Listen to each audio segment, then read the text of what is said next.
Dulu talent baru ramai tak dapat. Kau rasa kau dapat tak? Saya rasa saya dapat. Kenapa kau yakin sangat kau boleh dapat? Satu, market saya memang tinggi. Lepas tu tadi saya dah ugut semua orang. Oh ya. Ada ugutan yang saya dah bagi kat semua. Kalau tak ada, memang lebam lah muka keluar balik ni. Sila tunjukkan berapa? 1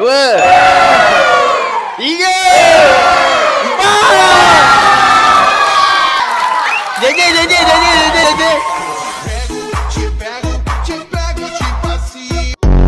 Assalamualaikum bro. I tak ada nak cakap apa sangat, tapi I jadi tertarik dengan you lepas I dengar you nyanyi lagu Ekspedisi semalam. Well, suara garau you tu buat I tak boleh tidur malam, babe. Kepala otak you lah. Now saya nak tahu, kalau pegang tangan awak haram tak? Sabar, ada lagi? Kalau haram, meh saya halalkan.